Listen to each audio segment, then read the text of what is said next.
want to let you know ahead of time, so everybody's okay with that, inshallah. It is a wonderful topic, but in these kinds of opportunities, I'd rather get some specific messages across that I think are relevant to youth, that I don't get to talk about in other forums, inshallah ta'ala. So these 20 minutes, maybe at the most 25 minutes or so that I have, I'm going to talk about just some lessons from the Ashabul Kahfi. I'll just highlight some things and just discuss some things that I feel very strongly are missing in Muslim discourse, especially that has to do with our youth. The first thing I want to talk about is the cultural onslaught. The first thing we take from the people of the cave, Ashabul Kahfi, is that they drew themselves away from a dominant culture. They pulled themselves away. When they saw that it was overwhelmingly evil, and they had no way of escaping that culture, and actually the verdict was given that they were to be executed as a result of their faith, they pulled themselves out of that culture. And one of the most important things to draw from that for ourselves is until our life is in danger, we have to engage in society. It is only when their life was actually threatened that these young men left society, that they withdrew towards a cave, because their actual lives were in danger. Muslims cannot have the attitude that we're not going to engage in society and somehow everything outside is a fitna and we have to protect ourselves and we have to shelter ourselves, and the only way that we're going to keep our faith is if we keep guarding ourselves totally, shunning ourselves from the outside world. This attitude actually means we've already accepted defeat. Because at the end of the day, that attitude means defense. That attitude means that everybody else is attacking us and we've got to save ourselves and pull back and stay strong within our fort, etc. But the entire idea of Islam being the truth, the imagery that Allah presents of Islam, Allah Azza wa Jalla says, that Allah hurls نَقْذِفُ بِالْحَقِّ عَلَى الْبَاطِلِ فَيَدْمَغُهُ, that we hurl the truth against falsehood. Allah gives the image of truth being a weapon and falsehood being the victim of that weapon, running away. And the truth attacking falsehood, and falsehood being on the run. So who's on the offense and who's on the defense? Who's actually questioning the wrong that's happening in society and engaging with it and saying we're here to change things? And who's actually supposed to go into hiding and supposed to hide behind shelter? That's supposed to be falsehood. So the mentality of the Muslims generally, especially of Muslim youth, isn't supposed to be, I have to save myself, but actually I have to engage and I have to help the world become a better place. That's the first thing I want to get across. The second thing I want to get across is Allah Azza wa Jalla usually does not do this. He usually does not highlight the age of people when He talks about them. He doesn't normally do that. We don't learn the age of Musa alayhi salam when he went to the mountain. We don't learn about that. Very rarely does He do that. Like for example, Allah Azza wa Jalla talks about Musa alayhi salam when he became a mature adult, or when Yusuf alayhi salam became a mature adult. وَلَمَّا بَلَغَ أَشُدَّهُ. Their ages are talked about. But usually the people's age is not mentioned, as though it's a non-factor.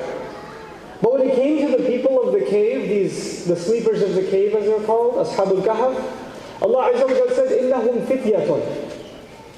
Even though without the word fitya, the sentence is complete. إِنَّهُمْ فِتْيَةٌ. Or إِنَّهُمْ آمَنُوا بِرَبِّهِمْ. Without the word fitya, the sentence is completely fine. Allah Azza wa Jalla mentions, no doubt about it, they were in fact آمَنُوا بِرَبِّهِمْ, that believed in their master. Allah Azza wa Jalla wants us to know their age, wants us to know that they're young.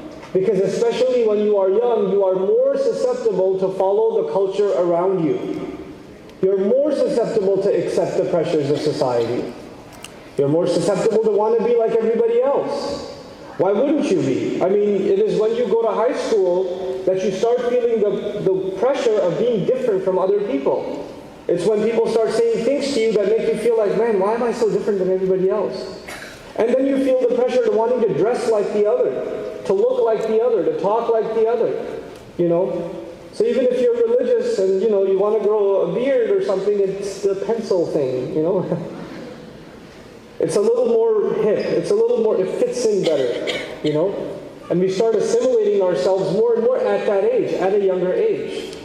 These young men are highlighted as people who understood the values of their faith and where the faith and culture clash against each other, and they're going to hold on to their faith no matter what. And if time comes that they can't even live anymore, like holding on to Islam for them meant losing their life, then they'd rather not even live in that society. They'd rather just leave that society. They chose a cave over that, subhanAllah.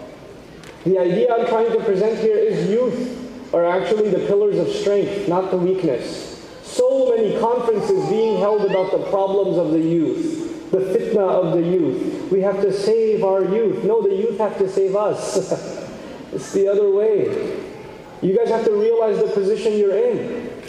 You have to realize the responsibility that's set on you. I'm happy that Sheikh Umar talked about, vision and setting goals, because that's really what I wanted to talk to you about in these 10-15 minutes, is vision and setting goals. I am personally offended by Muslim youth who go to college and they're in their junior year, senior year, and they're like, yeah, I'm majoring in blah, blah, blah, but I'm not sure. I don't know. You ask the student, what are you going to do in school? I'm going to do accounting. Why are you doing it? I don't know. I guess. What is that? You have no sense of direction? Not in deen and not in dunya. Not in deen and not in dunya. And this is unacceptable. Muslim youth have to have a very clear sense of direction. A very clear sense of purpose. And if you don't have it, you better start working on finding it now. What are you good at? And how are you going to put it to the service of Allah's deen? And I say aim really, really high. Aim extremely high. Allah has put us in an incredible opportunity in the United States. So many Muslim youth around the world don't have this opportunity that we have here in the United States. I'm talking about what we can do for our deen, and what we can accomplish even in terms of dunya, and how we can use the dunya to do more for our deen. If we're a people of vision. Everybody else that's going to school and going to college is thinking about where they're going to get a job, how much money they're going to save, where they're going to get their first apartment, what their first car is going to be, when are they going to get married. Those are the thoughts of everybody else, because that's the highest they can think. They can't think past that. They don't know there's anything beyond that. But the Muslim youth, the one that has vision, the one that has purpose, says, I am going to graduate, and yes, I will get a job, and I will get a place, and I will get a car, and I will get married, and all of that. But you know what? I have bigger purpose. I'm going to use my career to do something huge. I have this idea that I think will really benefit the Ummah. I have this idea that will really further the message of Islam. I have this idea that will really benefit society, people in general. And I'm going to run with that idea. I'm going to do something towards that. And I'm going to use my education and my inspiration from deen and combine those two things, and here's how I'm going to accomplish it. Here's my 5-year plan. Here's what I see myself doing in 10 years. Here's what I see myself doing in 15 years. Goals for yourself. Targets for yourself. You have to set those. You can't just wing it. It doesn't work. Then we don't accomplish anything.